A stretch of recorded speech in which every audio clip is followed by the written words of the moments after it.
If you ever sat down with your doctor to talk about ADHD medications, you probably heard names like Adderall, Ritalin, Concerta, or Vyvanse thrown around. And if you're like most people, they all start to sound the exact same thing, to sound alike. But the thing is, while they all aim to do the same thing, helping you focus and calm the brain noise, they do it completely in different ways. In fact, if Adderall makes you feel jittery or crashes your mood, switching to something like Ritalin might feel like night and day. So let's break down to see what's actually happening inside your brain in plain English. Almost every stimulant prescription for ADHD falls onto two chemical families. One will be amphetamines, which family includes medication like Adderall, dexedrine, and Vyvanse, right? On the other side, we have the methylphenidates, right? This family includes like Ritalin, Concerta, and Datrana. So think of them like two different brands of cars heading for the exact same destination, but both are trying to boost two main brain chemicals: dopamine, which controls focus, motivations, and reward, and the norepinephrine, which helps with alertness and energy. Now, where they differ is how they get those chemicals flowing into our brain. So to make it even more simplified for us to understand this analogy, I would say imagine your brain communication set up like a sink full of water. In a brain with ADHD, the drain at the bottom of the sink is open too wide. Dopamine gets poured into it, but immediately drains out before the brain can actually use it to stay focused. Now, how methylphenidate or Ritalin works is Ritalin acts like a drain stopper. If you plug up the drain, so the dopamine, it plugs up the drain, so the dopamine your brain is already naturally producing cannot escape.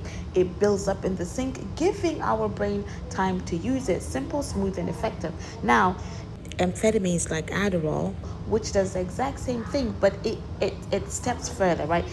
It plugs the drain and it turns the faucet on higher at the same time. It forces the brain to pump out extra dopamine while preventing it from draining, because Adderall is doing both jobs at once. And a lot of people feel like it kicks in harder or feels a bit more intense. Now, this difference is how they work. It's also why milligrams don't line up one-to-one between the two. For example, a 10 milligram dose of Adderall is roughly equal in strength to about 20 milligram dose of Ritalin.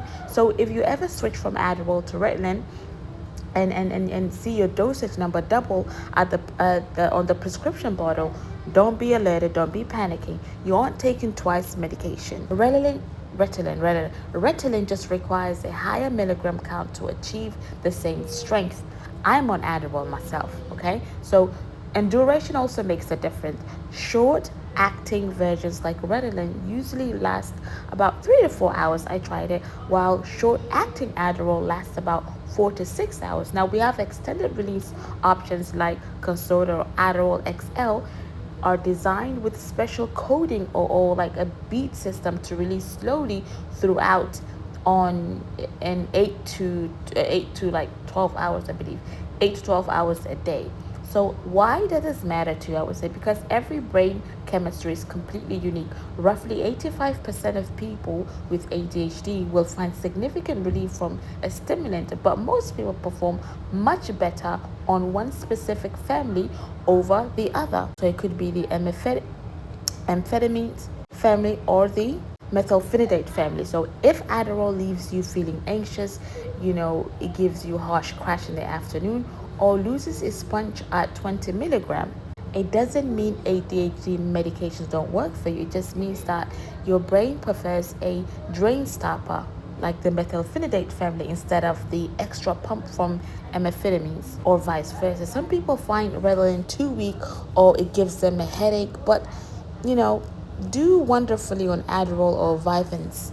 If you feel like your current dose isn't holding up or the side effects are getting in, way too much, don't try to tweak it on your own, which you won't be able to, because you do need prescription regardless. Take notes on when your focus drops during the day or what side effects you're feeling, and take that straight to your prescribing doctor. Ask them if a dose adjustment or switch to another medication family makes sense, and if it's going to be good for your body, right? Everybody has different brain chemistry. If this breakdown helped you make things a little clearer, hopefully, I want you to click that like button, subscribe for more simple, drop downs whenever we have chance to do these type of things, and drop your questions in the comment section. See you next time. I leave you in the care of Allah subhanahu wa ta'ala. Thank you for tuning in to Just with Faith. Bye.